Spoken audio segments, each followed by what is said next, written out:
Este vídeo de 1 minuto conta-nos a história da Terra, da nossa casa, né? Conforme puderam ver, a nossa casa cósmica, e a questão que se coloca é como é que nós vivemos aqui. Cada um tem a sua casa, dentro da casa Terra, cada um tem os seus hábitos nas suas casas, e na nossa casa, não é? Como é que nós vivemos aqui, o que é que fazemos nela, não é?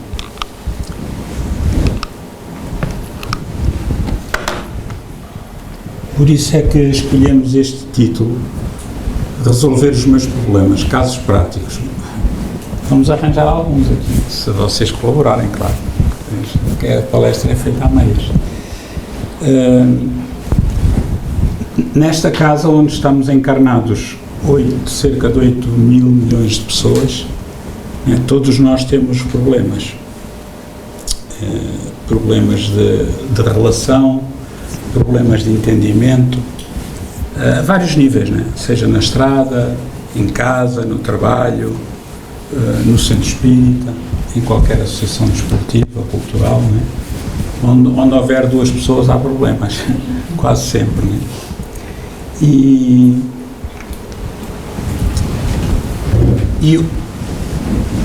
uma das principais causas dos problemas é a dificuldade de comunicação. Às vezes, quando nós estamos ao telemóvel, né, e a comunicação está difícil, está intercortado, tu estás muito metálico, né? Estou. E então, essas dificuldades de comunicação, às vezes nós parece que ouvimos uma coisa e ouvimos outra. Temos aqui um exemplo que eu gostava de partilhar convosco, é aquele jogo do passa-palavra.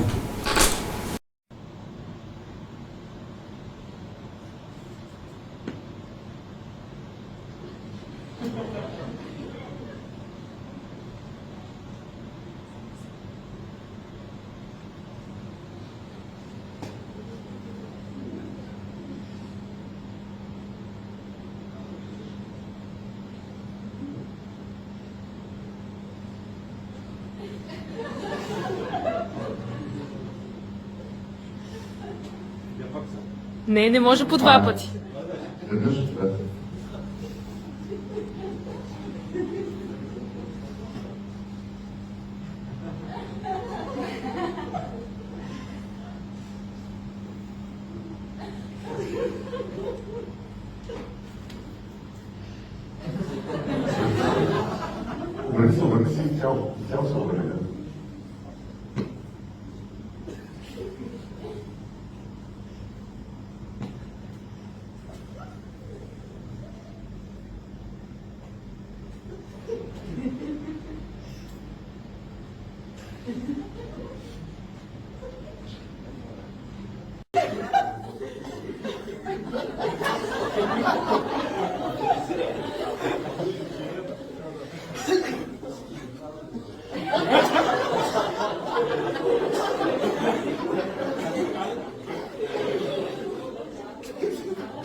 Окей, това беше последен човек, аплодисменти.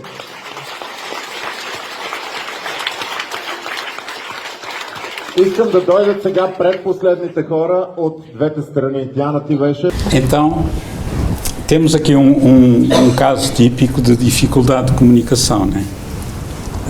E isto gera-nos muitos problemas, né?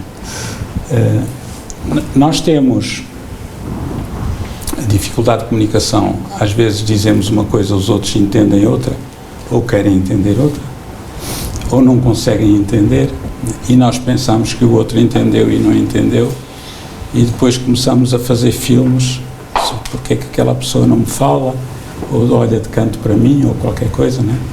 E muitas vezes tem a ver com isso, né? Temos também nas nossas relações interpessoais, dificuldade em aceitar pontos de vista diferentes, né? E dissociá-los das pessoas, porque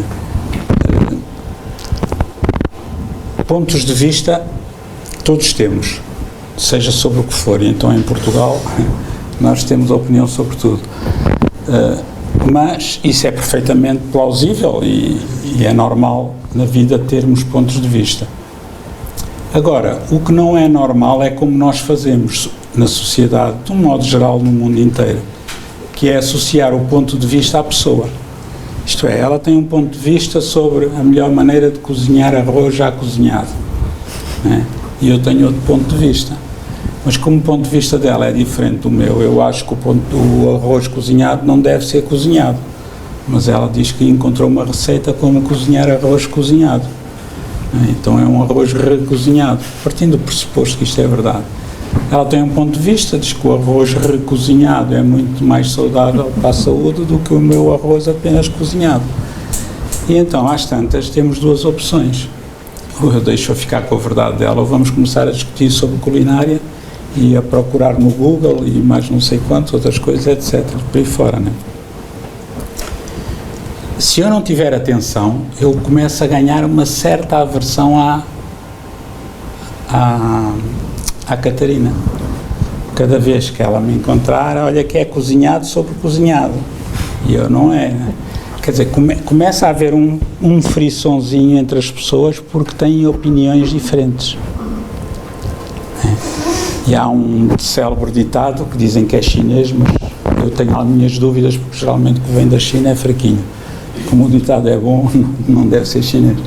Que diz assim: o meu amigo não é o que pensa como eu, mas o que pensa comigo.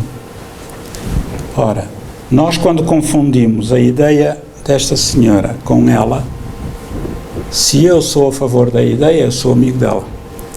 Se eu sou contra a ideia dela, eu tenho muito equilíbrio emocional e continuo a ser amigo dela, ou então eu tenho uma tendência para associar a minha ideia aos laços de amizade. Esta senhora não é de confiança. Porquê? Porque no fundo ela não pensa como eu. E muitos de nós fazemos isso, não é?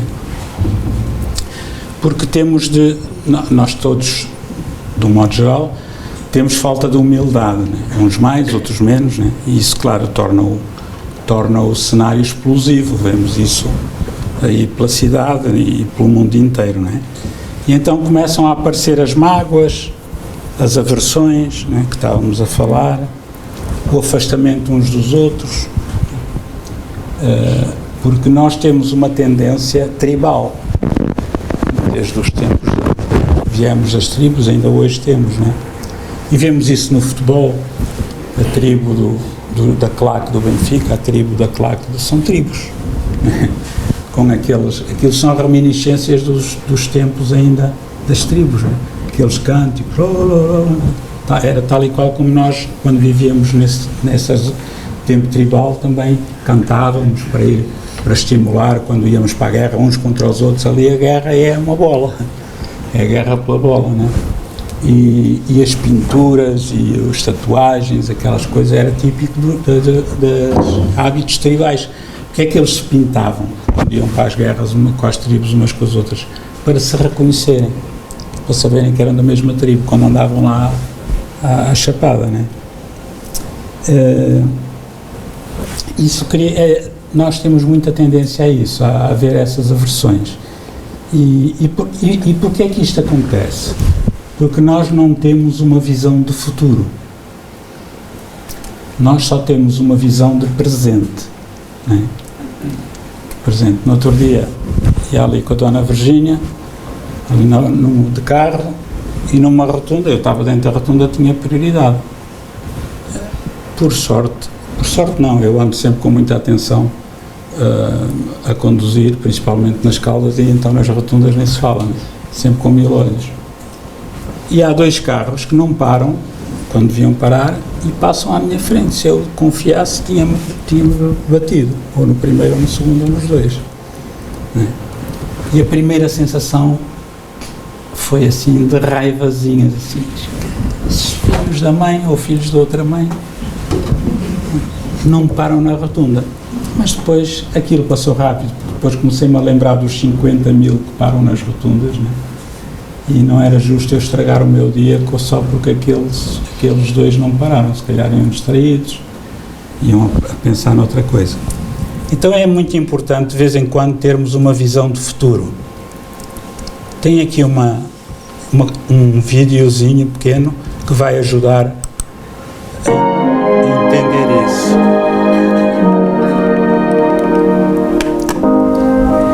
É a visão vista, passa a redundância, da Estação Espacial Internacional, né? E nós estamos ali embaixo.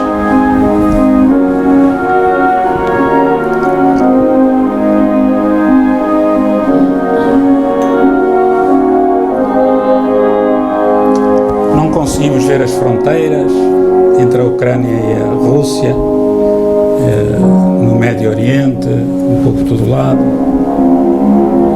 É tudo paz e harmonia. Lá embaixo andamos todos à batatada. Até nas rotundas das Caldas.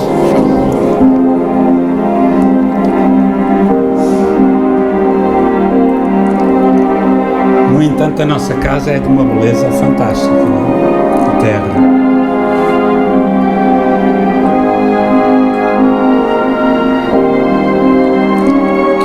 Cargas elétricas, trovoadas. Ok. Agora põe-se a questão. Se eu olhar bem para ali, vamos pensar num problema que tenhamos, cada um de nós, só um. Okay. Será que conseguimos identificar onde é que ele está? Não dá. Eu posso focar ali a Estação Espacial Internacional, aquela, tirar ali uma fotografia a passar sobre Portugal e tentar identificar, não consigo, porque o meu problema é minúsculo visto de cima e é enorme visto de baixo.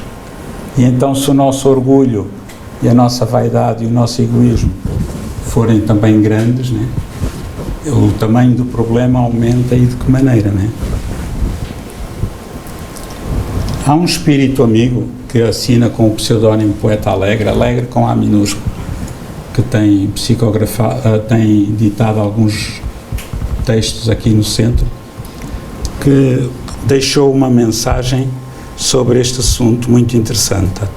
Está num dos livros, que é no volume 2, que é o leme. Pois não lembro. Isto não tem leme. Eu lembro. Tempos de discórdia, tempos de desolação. Não te preocupes, mantém o leme na mão. Notícias atrozes afligem o coração. Não te apoquentes, mantém o leme na mão. Chocas-te na vida com a corrupção. Segue adiante, mantém o leme na mão. Vês o mundo perdido, envolto na podridão. Confia em Deus, mantém o leme na mão. Não vês saída, apenas desilusão. Levanta esse ânimo, mantém o leme na mão. Somos convidados à íntima renovação. Usa o Evangelho, mantém o leme na mão. Assim, obrando, traz a solução, chegarás a bom porto com o leme na mão. Porfiai sempre no Evangelho ao serão, para que não percas o leme da tua mão. Mantém o roteiro do amor e do perdão, usa o Evangelho como leme na mão. Poeta Alegre, isto foi uma psicografia recebida aqui no nosso centro já em 2014. Então, o que a doutrina espírita nos convida é precisamente a isto, é termos o leme na mão. A nossa vida é um barco a motor. Depois temos duas opções: ou largamos a mão do leme e o barco vai ao sabor das ondas e do vento, ou pegamos no leme e quer haja vento ou não, quer haja ondas ou não, o barco vai para onde eu quero. Se eu não tiver a mão no leme, o barco vai para onde calhar, não é? Esta é a situação social e íntima em que nós vivemos na Terra, não é? Isto aplica-se a todas as situações da nossa vida, sejam elas quais forem. Só que nós falamos aqui das discórdias, das notícias, isto foi em 2014, parece que foi escrito ontem. A corrupção, a podridão, a desilusão, não é? Sei lá, tanta coisa. E depois o convite à recuperação. Eu gostava de vos passar aqui um pequeno vídeo, porque hoje tive um problema de consciência e pensei assim, eles não vão aguentar 50 minutos a ouvir. Então trouxe alguns vídeos para ouvirem outras pessoas, que assim é muito mais fácil. Sobre este assunto, é uma entrevista muito interessante com o Divaldo Pereira Franco, que ele já desencarnou, aquele famoso médium e divulgador, maior divulgador do espiritismo no mundo, e outros espíritas também conhecidos do Brasil. Vamos ver o que é que eles nos dizem sobre este assunto.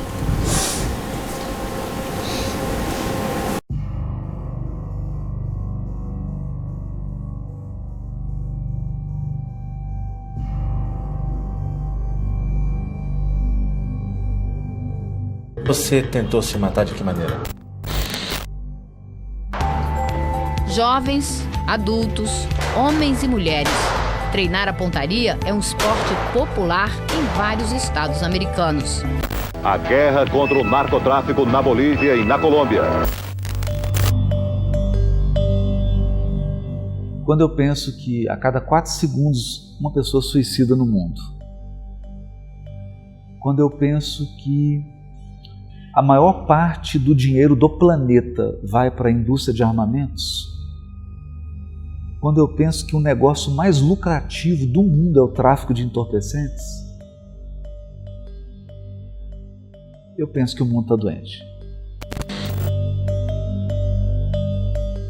Today we don't have peace because there's too much of greed and not enough compassion. Everybody is greedy, they want to grab more and more and more. They're never satisfied. Sem policiamento, a violência se espalhou. Ontem à noite, pelo menos 2 ônibus foram incendiados na Grande Vitória. Muito difícil uma pessoa não ter uma sensação de que o perigo está à nossa volta, rondando a nossa casa, o nosso bairro. Fazendo uma análise histórico-antropológica, nós vemos a ascensão do Levante antigo, a Síria, a Babilônia, que alcançaram o máximo e depois houve o grande declínio. As glórias de Cleópatra, a decadência. Surge o Império Romano nos pântanos e em breve o mundo treme sob a pisada das legiões. E depois a devastação, a queda do Império. E se nós avançarmos nessa marcha, através da história da Idade Média, veremos a ascensão e a queda. Tudo por uma razão, porque a grande problemática é o ser humano. Olhando a história humana, em qualquer filme que você assista de época, você percebe o quanto a gente já foi bárbaro, o quanto a gente já foi mal, o quanto a gente foi perverso. Hoje, quando a gente vê a barbaridade e se indigna, isso não mostra que a gente está atrasado, nem pelo contrário, mostra o quanto a gente já evoluiu e que aquilo que era feito como natural, hoje é tido como trágico, como bárbaro, apesar de ainda acontecer.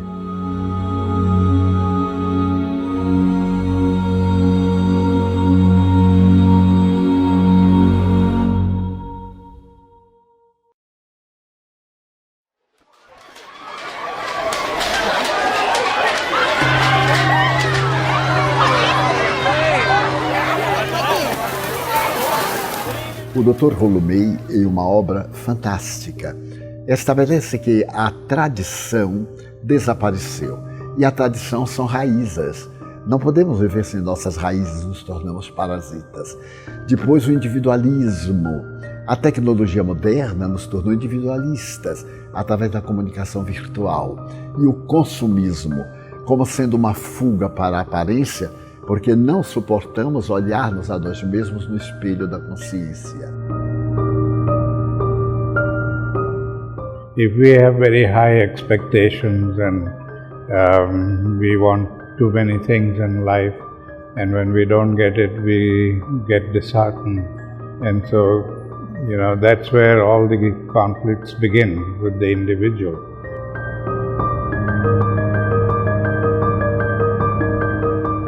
É muito comum hoje em dia a gente ver as pessoas culpando pais, mães, situações familiares de um modo geral por suas angústias, medos, incoerências e inconsistências. Mas isso sempre tem a ver com como eu reajo às coisas e não como as coisas chegam até mim. O pensador Vygotsky, no início do século XX, ele percebeu que o sujeito, o ser humano, ele se forma, nasce pela linguagem. Começando na família, depois na escola, depois na sociedade e incorpora na sua vida. E como entra também num processo de banalização, você às vezes não percebe que em nós contém os impulsos negativos, né? E esses impulsos negativos, guardados, às vezes reprimidos, como diz a psicologia, eles se tornam impulsos que poderá potencializar a violência. Se já de casa eu não consigo estabelecer vínculos saudáveis, obviamente que a tendência é que por um efeito dominó eu leve essa incapacidade de vínculos saudáveis para o trabalho, para a escola, para a universidade, para a minha instituição religiosa e para a sociedade. Ou seja, o mal-estar que eu tenho, eu reverbero na humanidade onde quer que eu esteja. Do mesmo modo, o bem-estar que eu tenho dentro da minha família reverbera para a humanidade, isso que eu sinto, isso que eu aprendi a viver.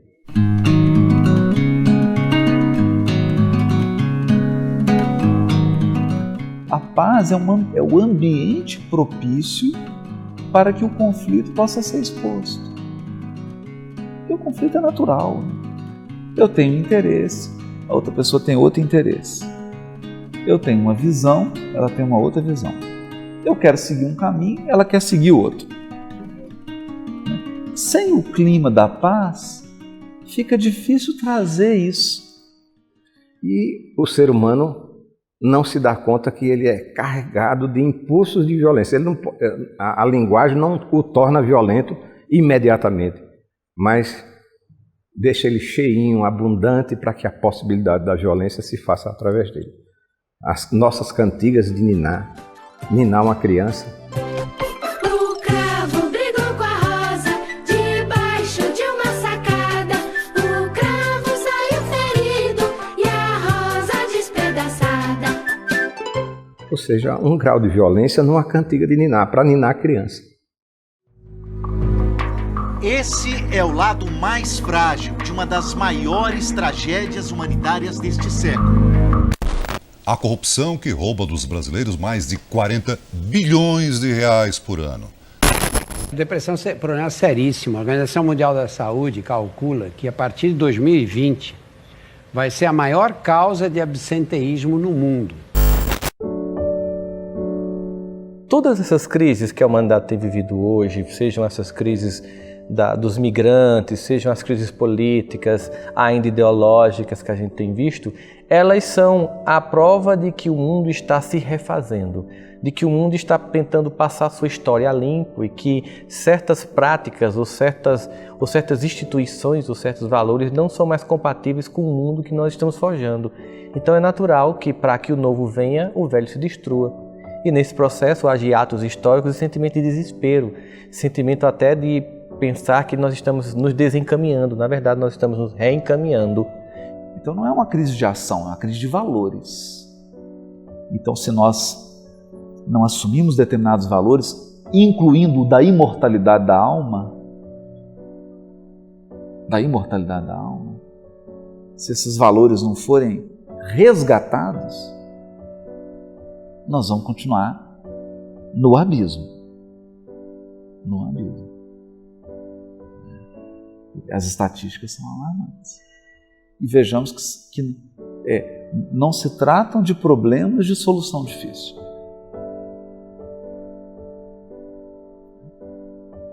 Você pensar que a fome pode ser resolvida simplesmente você separando o que não vai comer e tendo um mecanismo de distribuição para que isso chegue a quem está passando fome. Então, qual que é o óbice? É técnico? Não. O óbice é gigantesco. Ele se chama egoísmo.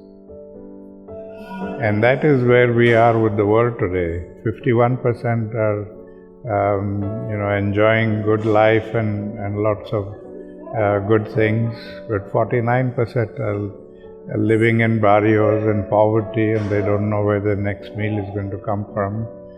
So there is that big disparity, and as long as we have those kinds of disparities in society, peace will become more and more difficult.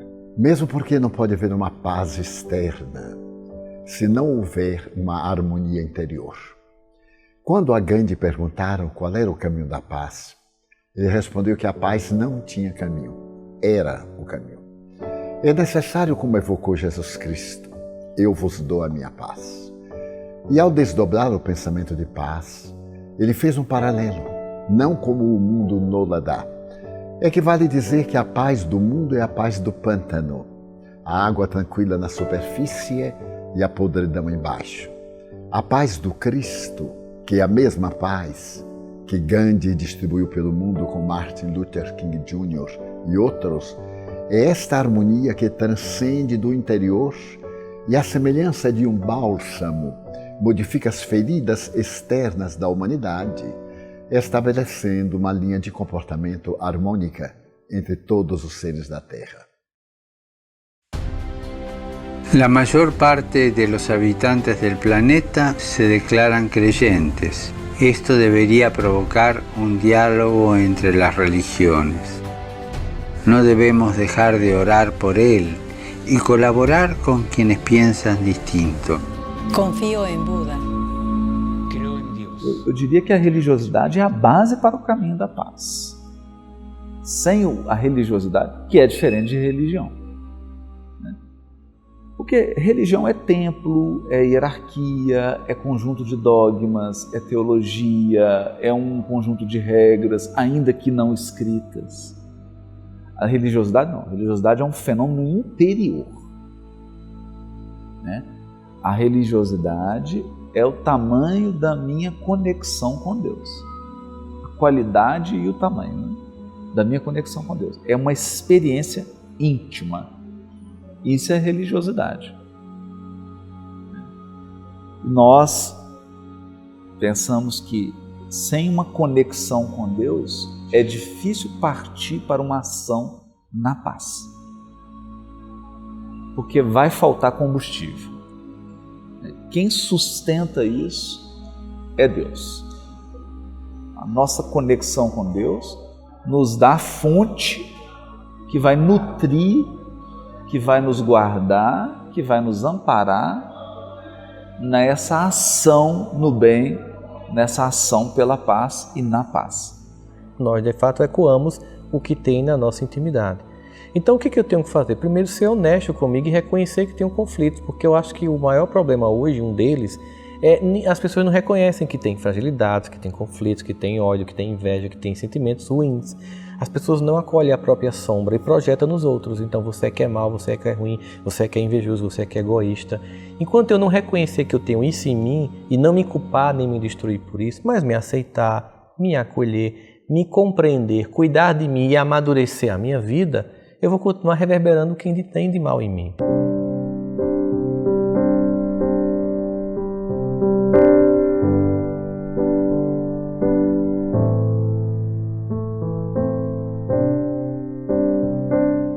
Percorrer nesse caminho da paz, só quem vai nos dar a condição de construir a possibilidade da gente fazer essa trajetória, esse caminho, é a educação com E maiúsculo.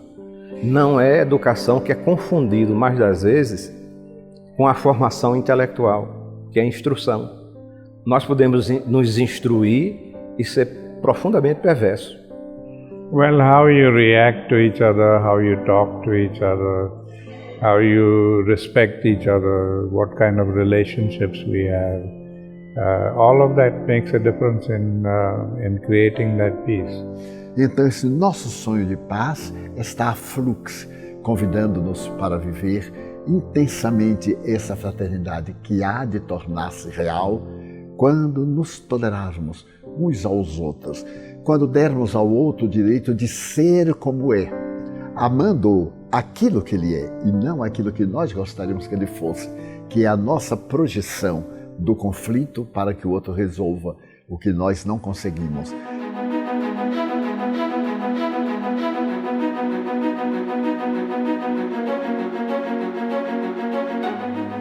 A primeira etapa é, eu preciso diagnosticar e reconhecer, eu tenho tudo isso, essas fragilidades que todo ser humano tem, mas isso não me define, eu não sou só as fragilidades, eu também sou as potências, eu também sou as possibilidades, eu sou aquilo que eu construo quando eu apenas não me permito ficar preso no que aconteceu e opero mudanças significativas na minha vida. Então a educação vai dar os valores absolutos da vida para aquele que é intelectualizado ou não intelectualizado. Mesmo que não tenha nenhuma intelectualidade, mas se tiver educação, terá valores.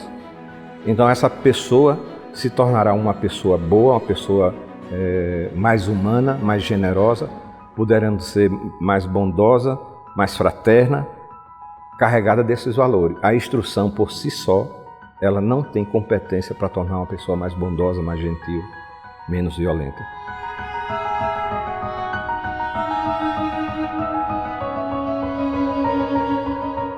No ano 2000, a Unesco teve a ideia de mandar ao mundo uma fórmula para a paz. Era uma fórmula simples. Se os governos obedecessem a 6 itens, a paz terrestre se faria. O primeiro item é: preserve a paz. Onde você encontrar a paz, preserve. Não a destrua. Segundo, não aceite a violência.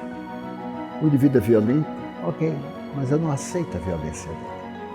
E então vai de etapa a etapa, seja tolerante. Preserve a terra, ame a terra, redescubra a solidariedade. O que equivale dizer que em alguma época nós fomos solidários, mas hoje nós somos solitários. E o último item é: ouça para compreender.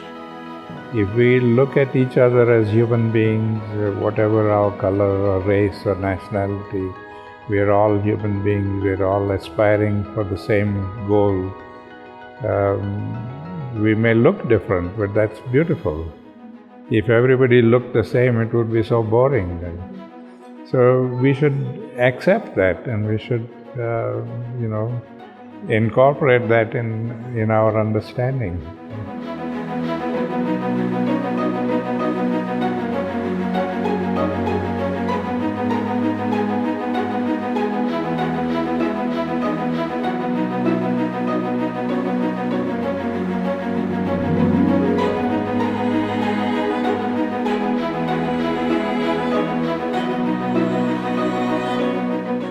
Há 2 anos, esse grupo de brasileiros, que já tem projetos de caridade em Campo Grande, decidiu procurar um país onde as crianças também precisam de ajuda. Nós buscamos qual a região mais pobre do mundo, do planeta. Carlos apadrinhou uma das meninas. Ele escolheu essa pequenina de 4 anos. Ela tem 4 irmãos órfãos de pai e mãe. É assim, pela internet, que as crianças foram apadrinhadas por brasileiros. Na página da Fraternidade. Olha que história fantástica! Um belo dia, um casal apaixonado acorda e decide largar tudo para correr atrás de um sonho. Largar tudo mesmo. Emprego, casa e sair pelo Brasil para se transformar em caçadores de bons exemplos.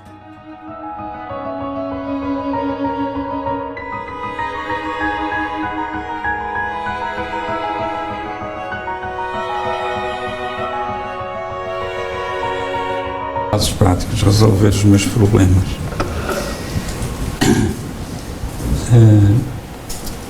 Não, todos os dias nós vemos na televisão, infelizmente, falar em guerras, não é? E toda a gente conhece o verbo guerrear. Conhecem? Eu guerreio, tu guerreias, eu guerreio. É os que fazem a guerra.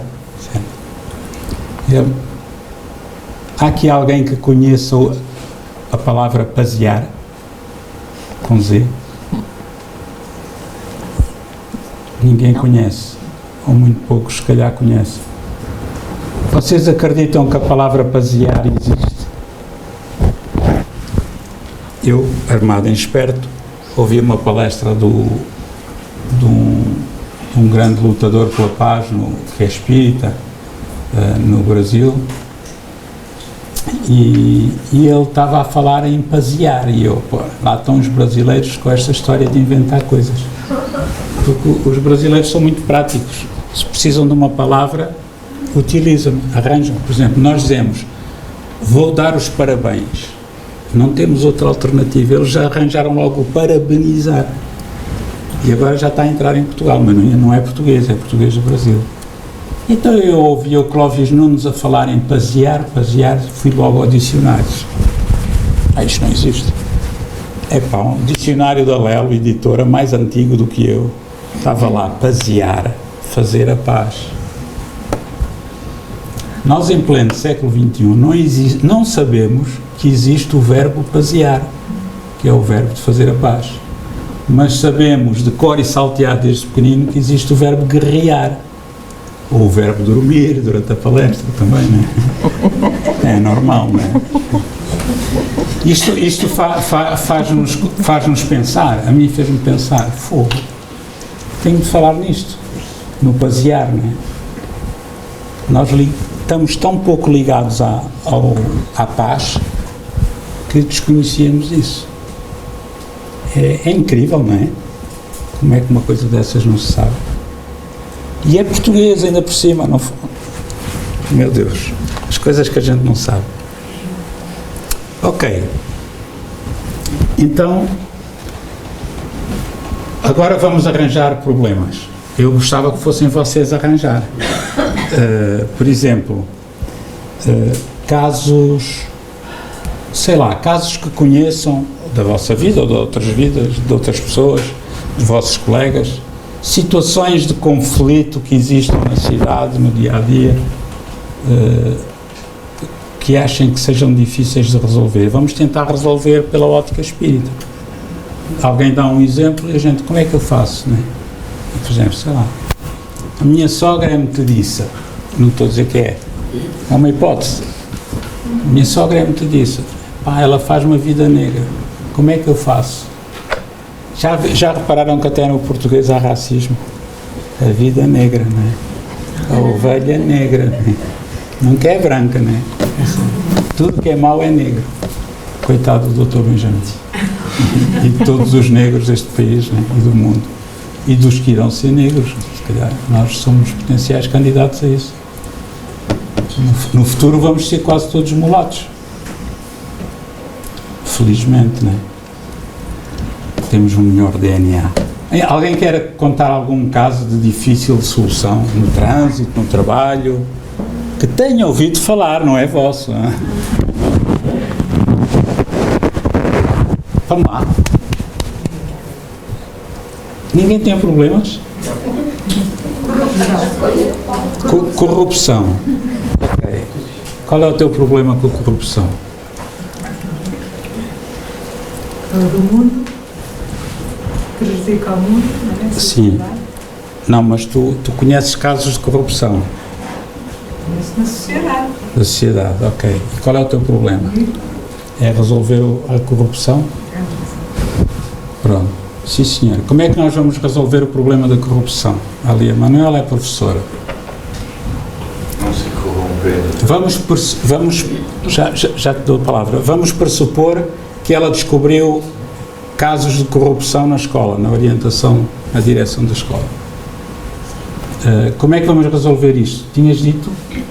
Não se corromper. Não se corromper vai resolver os problemas da corrupção dos outros? Não, não vai. Então como é que vamos resolver os problemas da corrupção dos outros? Denunciando? Denunciando a corrupção. É uma hipótese. Se eu sei do caso, portanto, já que estamos a falar de escola, vamos falar. Se eu sei de um caso dentro de uma escola que há corrupção, só pode ser descoberto esse caso de corrupção se eu for denunciado. Ok. Se eu continuar para segurar, não dizer nada, vai continuar a haver corrupção e eu estou a ser um corrupto também. Ok. Então temos aí outra análise. O espiritismo, há uma das perguntas que Allan Kardec pergunta aos espíritos: é-nos lícito tornar público o mal alheio? E eles respondem: depende. Se, se o mal alheio só afeta aquela pessoa, nós não temos o direito de dizer, olha, aquele senhor é assim, assado, cozido e grelhado. Agora, quando o mal alheio afeta a comunidade, afeta muita gente, e nós temos não só o direito, mas o dever de denunciar. Mas denunciar não é com raiva, com ódio, não é? Com satisfação, agora vais dentro. Não, é denunciar com sentido cívico, não é? Até com pena de quem vamos denunciar, mas é a nossa obrigação. Ok, essa era uma possível solução, sim. No limite. Mas se calhar esse diretor ia preso, depois vinha outro e continuava corrupto também. Portanto, se calhar prendendo um não acabávamos com a corrupção. O problema é que tem muito lá dentro, mas como é que fora aí? Exatamente. Então, como é que se resolve isso? Educando as pessoas. Educando as pessoas. Eu lembro-me perfeitamente, como se fosse hoje, há coisas da vida, e eu como sou um fóssil, já tenho muitas memórias, e que sabem tão bem como eu que há coisas da nossa infância que marcam. Eu nasci em Angola, os meus pais o meu pai era da Serra da Estrela, desencarnou há uma semana e meia, agora está noutra Serra da Estrela do Além. A minha mãe é de Viana do Castelo, encontraram-se lá em Benguela, em Angola, e foi assim que a espiritualidade arranjou maneira de reencarnar a minha irmã e eu, que a gente não queríamos voltar para a Terra, estou a brincar. E então, eu lembro-me perfeitamente, o meu pai tinha uma maneira muito própria de fazer pedagogia, de educar. Então, às vezes, eu não sei se ele inventava casos para nos dar a educação, se acontecia o mesmo. Mas, tendo sido inventado ou real, ele contou esse caso. Uma altura estávamos ao almoço, os 4 à mesa, e ele estava a dizer, vês? Antigamente vinha-se de autocarro, não é? Claro. Eu não tinha carro, vinha de autocarro do trabalho, vinha almoçar e depois ia. E antigamente os autocarros, não sei se lembram, o cobrador, nós chamávamos o pica, o cobrador começava a cobrar pelo condutor e ia até ao fim. E havia muita gente, os verdadeiros tugas, que iam para o fim, que entretanto tocavam, saíam ao meio pela porta de trás, já não pagavam. Quem é que não fez isso? Muitos de nós. E então a Fernanda diz que não, no seu tempo não era assim. Ok. E então o meu pai contou, olha, não sei se ele inventou, se foi real, acredito que tenha sido real. Ele se contou, olha, chegou a altura de eu sair, eu chamei o revisor, ele veio, paguei o bilhete, porque era pago na altura, ainda por cima, não era como agora, com passes nem nada. Paguei o meu bilhete e vim-me embora, podia ter saído sem pagar. Não sei porque aquilo ficou-me, e está tão presente na minha memória como se tivesse sido há 5 minutos atrás. E é assim que nós mudamos o mundo, fazendo a nossa parte e dando bons exemplos. Não é? Então, como é que se resolve a corrupção? É dando o exemplo e, quando houver a oportunidade de sermos corrompidos, não aceitar. Okay? São Manela, olha, eu sei que há aí uma colega sua que quer ir para o seu lugar. Nós damos-lhe 10.000 euros, que está aqui do saco azul, né? E você vai para aquela escola ali, lá mais para longe, porque esta quer vir para o seu lugar, é da minha família. E a Manela põe-se a fazer contas, ora bem, durante um ano, viagem para lá e para cá, eu não gasto 10.000 euros. Ok, e lá vem aquele dinheirinho por trás. Depois a Manela vai se queixar de que há corruptos em Portugal. Ela também é. Quando nós vamos ao hipermercado, ao supermercado, e a caixa engana-se nos trocos e dá-nos dinheiro a mais, a gente olha para o dinheiro e conta, está a mais, fica caladinho. Corrupto. Porque se tiver a menos, a gente não fica caladinho, diz assim, falta aqui dinheiro. Não é? E então, A ética espírita, a moral espírita é a moral que Jesus de Nazaré trouxe, que é fazer ao outro o que gostaríamos que nos fizessem. O que é que eu gostaria que me fizessem se eu estivesse numa caixa? Que as pessoas fossem honestas, porque se faltar dinheiro no fim do turno eu vou ter de pagar do meu bolso. Não é? E é assim que vamos lá, de outra maneira não vamos. Sei lá, outros casos práticos. Reparem uma coisa. Quantas reencarnações nós já tivemos? Não fazemos a mínima ideia. Mas em todas elas já passámos por isto. Pela corrupção, pelas ideias diferentes, pelos partidos diferentes, pelas religiões diferentes, pelos clubes diferentes, por pontos de vista dos mais dispares, guerras, processos de paz, etc. Cada reencarnação é uma espécie de uma repetição da vida anterior. O ideal é como se fosse uma elipse. Uma elipse não. Aí, está-me a faltar o termo. Uma espiral, obrigado. É como se fosse uma espiral. Nós nesta reencarnação passamos por determinadas situações. Na próxima, num nível acima, vamos passar pelas mesmas situações, mas num nível de maior profundidade interior. E assim sucessivamente. Há aqueles que ficam sempre no mesmo nível, não é? Até um dia decidirem dar um passo.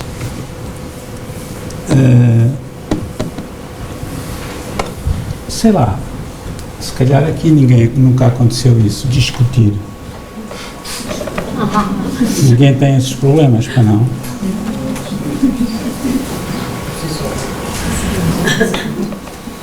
Só de vez em quando. A sério? Discutir.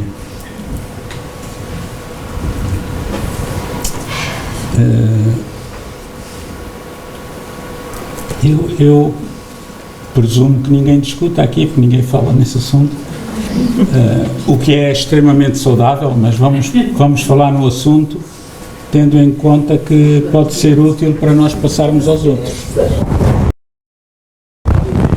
Futebol e religião. Ok. Porque o termo discutir tem duas acessões. Tem a acessão de discutir e trocar ideias. Eu não chamaria isso discutir, chamaria isso conversar.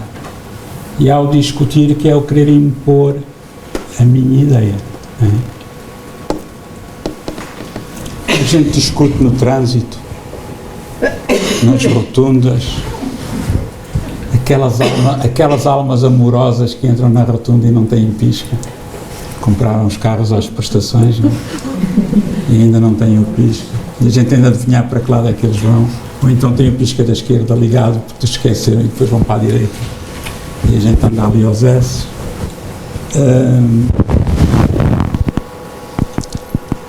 As pessoas discutem por dois motivos, por tudo e por nada.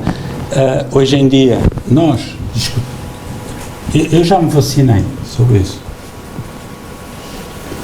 Quando eu casei,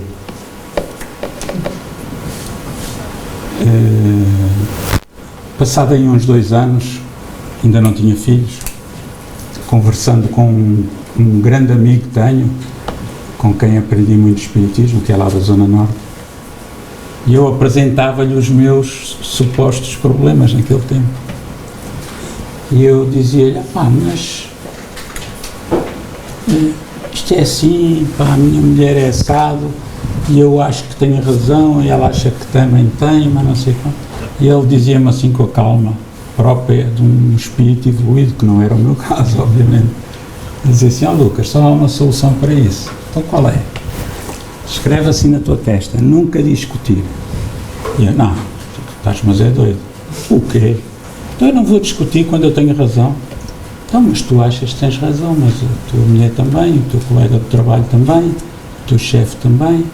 Não, mas se eu tenho razão, eu devo discutir, eu devo lutar pela minha ideia. Pronto, o mal é teu. E ficámos assim. Olha que cabeça dura a minha. Ao fim de 10 anos eu consegui realizar cá dentro que esse meu amigo tinha razão. Não vale a pena discutir com ninguém. Se o senhor quiser discutir comigo, dizer que esta ganga é vermelha, diz assim, ou ele é daltónico, ou bebeu, ou então não conhece as cores. Vou-lhe explicar, não, isto é azul. Né? Não, é vermelho. Ok, tudo bem. Vamos sair os dois felizes. O facto de ele dizer que é vermelho não deixa de ser azul. O grande problema é quando a discussão, o ato de discutir, é engrossado pelo orgulho, pelo egoísmo, pela vaidade. E aí cresce uma grande violência. Nunca discutir. Mas nunca mesmo. Nunca. Se eu discutir com o senhor por causa da cor da ganga, vamos ficar 1 hora a apresentar argumentos. 2 pessoas que discutem são 2 pessoas que não se querem ouvir, porque se quiserem ouvir não discutem, conversam. Então, se houver tendência para discutir lá em casa, há uma técnica muito boa, é combinar com o cônjuge, diz assim, olha, quando eu estiver enervado, tu vais ter paciência e ficar calada, ou quando tu estiveres enervado, eu vou ter paciência e ficar calado. E no dia seguinte, em vez de discutir, vamos conversar sobre o assunto. É uma tática que resulta, não tenho dúvidas nenhuma. Outra que resulta quando às vezes alguém me tenta convencer ou querer empurrar para uma discussão, eu fico com um ataque de bexiga, tenho de ir à casa de banho.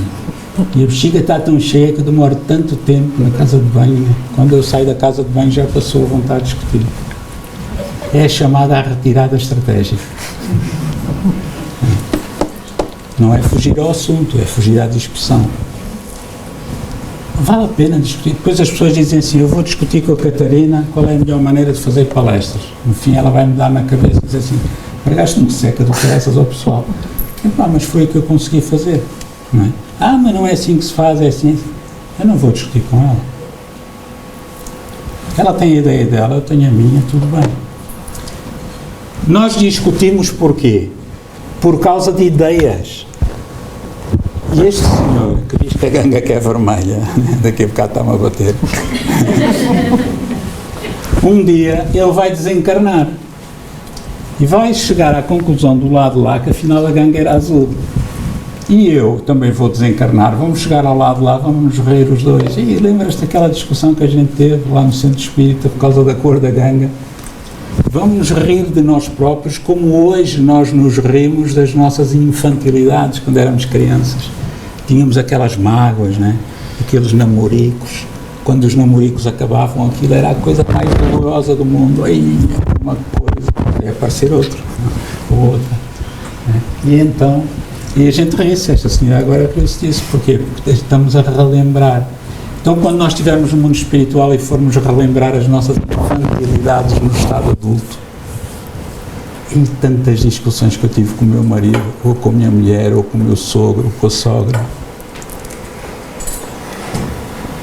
ou por causa do futebol, por causa da religião, por causa disto.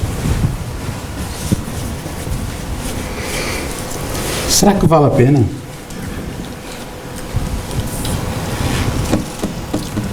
Quando não quer, Deus não briga.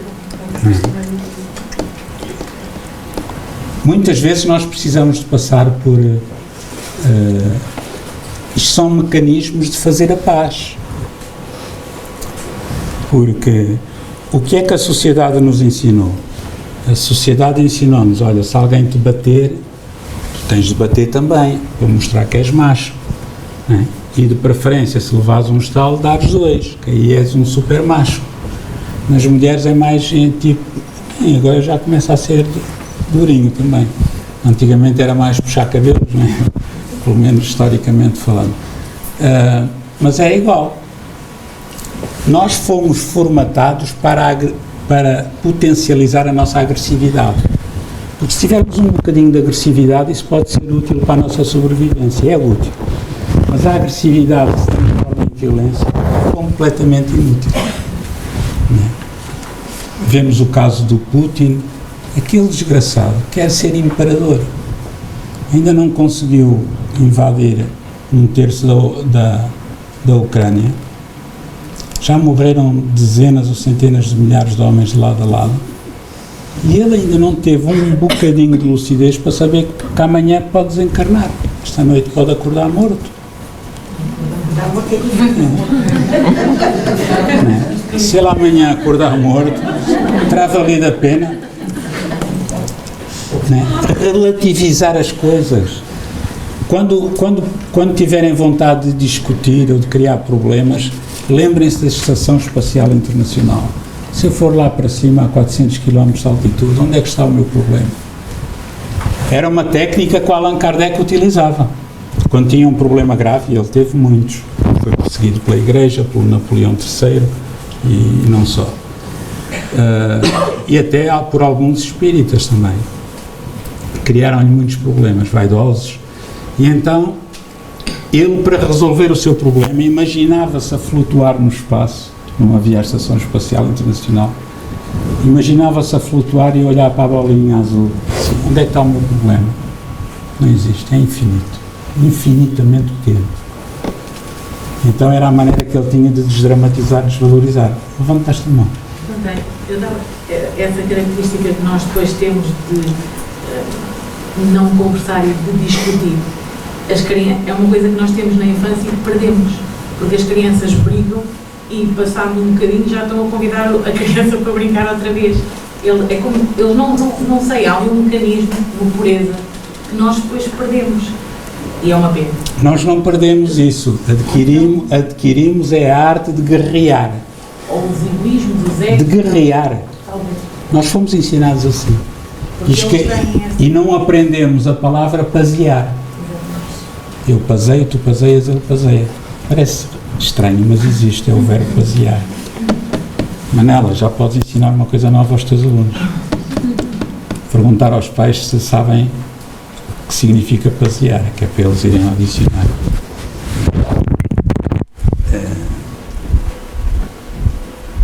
Sei lá, quando alguém é mal educado connosco, numa fila, numa loja, o que é que eu posso fazer?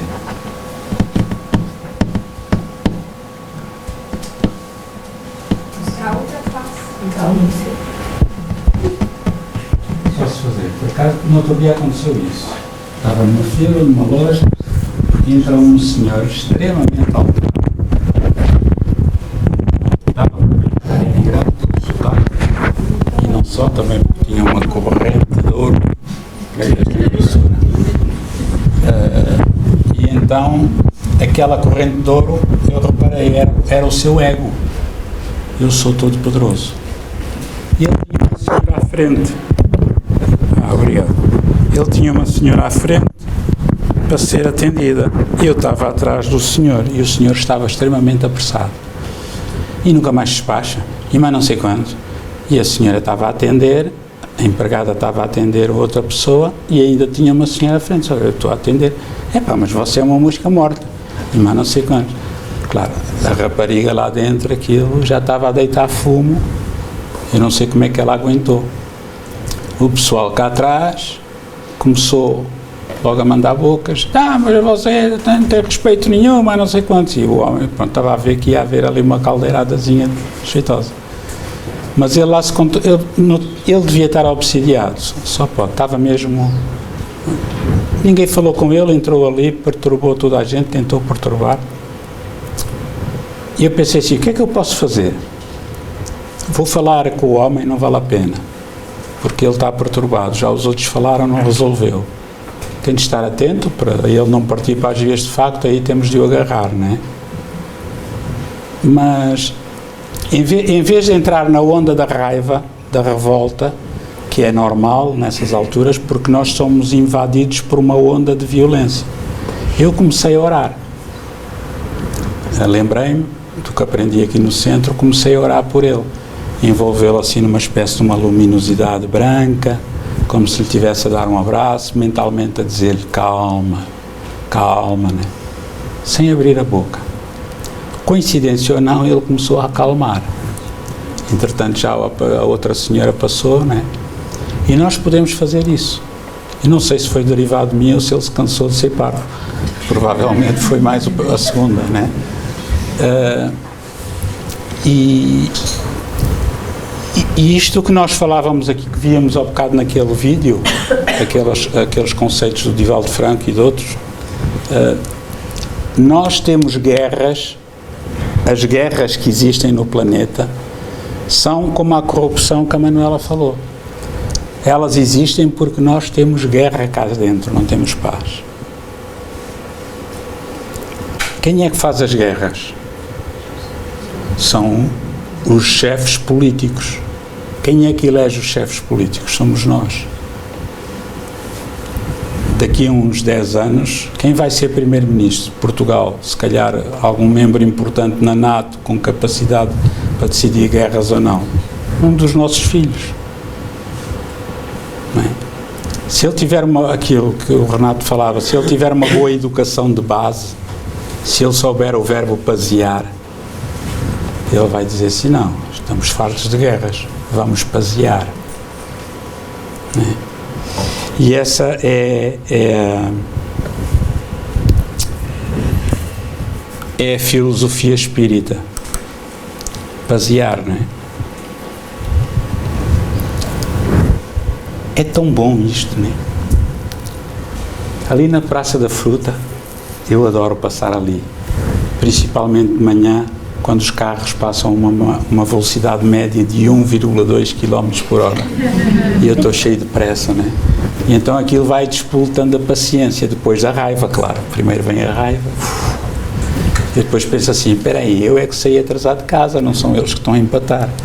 Mas há alguns que gostam mesmo de apreciar a paisagem, vão sozinhos, não tem ninguém à frente, vão ali devagarinho, 1 km por hora. Ok. E então há sempre aqueles que tentam, a praça é uma praça, há aqueles que tentam entrar e vão, eu paro logo. Os traz, abusinam. E eu, faz favor de passar, né? Que é para treinar a gentileza. A seguir, mais à frente, quando aparecer um para entrar, aquele que eu deixei passar vai parar. E para mesmo. Porque o bem é contagioso. Se eu fizer o oposto, vai acontecer o mesmo a seguir. Não me deixa passar. Porque nós somos assim. Então, o convite que a doutrina espírita nos deixa é este, basear aquilo que aqueles senhores diziam há bocado, naquele documentário, em vez de reagir, conforme a sociedade nos ensinou, agir, como é que eu devo fazer?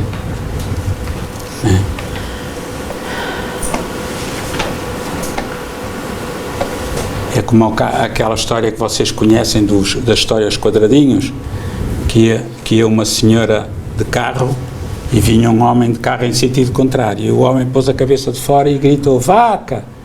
E ela, porco! E a seguir a senhora bate contra uma vaca. Ele estava a dizer que havia uma vaca na estrada. Né? Só que não teve tempo de contar tudo, né? E ela pensava que estava a ser insultada e chamou-lhe porco. Conclusão, foi contra a vaca, estragou o carro e matou a vaca. Né? E isto resolve-se como? Resolvendo os problemas de comunicação. Não é? Muito bem. Então, como é que eu vou resolver os meus problemas? Pasear. Pasear dá um jeitaço. Fingir que não me ouve, de vez em quando. Mas eu não, eu comigo... Quem me faz uma desfeita leva troco. Então fico com o troco para si. Comigo não leva, porque eu não dou troco. Aqui não há troco. Vamos encerrar com uma pequenina prece, pode ser? Em vez de ser eu a fazer, vamos ouvi-la ali, que é mais bonita do que eu.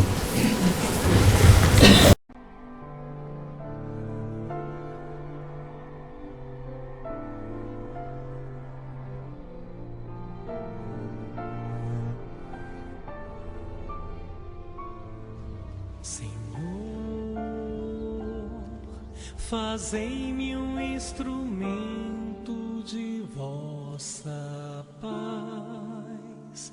Onde houver ódio, que eu leve o amor. Onde houver ofensas, que eu leve o perdão. E onde houver discórdia, que eu leve a união.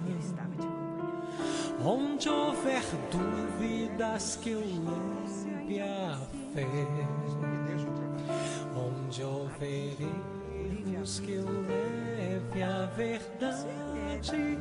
Onde houver desespero, que eu leve a esperança. Onde houver tristeza, que eu leve a alegria. E onde houver trevas, que eu leve a luz. Mestre, fazer que eu procure mais consolar que ser consolado, compreender que ser compreendido, amar